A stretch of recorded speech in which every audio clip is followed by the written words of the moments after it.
बच्चों class 7th subject कशुर topic यह पढ़ो कशुर जबान आज दुयम रिविजन चलान ये कश्मीरी 7th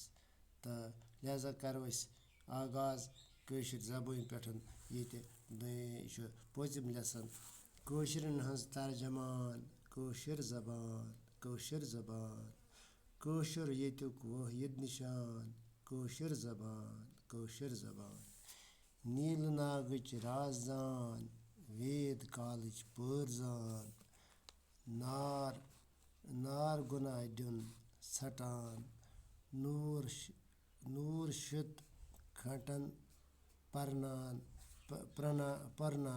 प्रनान कशुर जबान शाम सुंदरिन गुन गेवान मच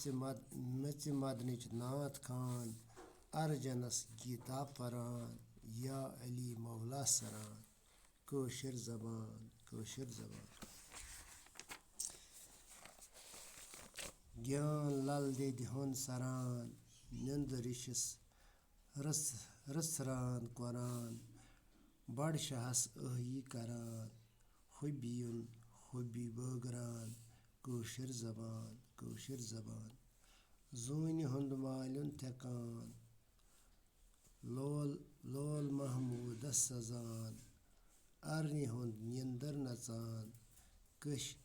कृष्ण सज लीला परान कुंग मील मीरन आसान साज महजूरन वजान प्रान जगतनुक दास्तान सानि यकजक वासबान कशुर जबान यानी कशुर जबान यम सत पहचान अकिस कशुर सज यानी नत मतलब ये जबान पर्न उर्दू अंग्रेजी पवान मगर तम सान कशुर सज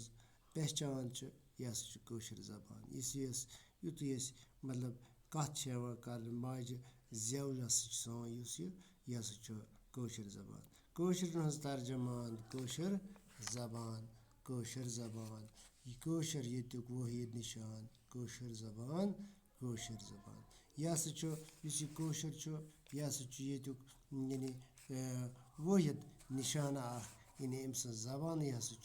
अगर ये नेबर कुन त गस फॉरेन कंट्रीज मज गस तत कशुर पहचान नेरान अलग यानी कशुर दूर पहचान कर नील नागच राजदान यानी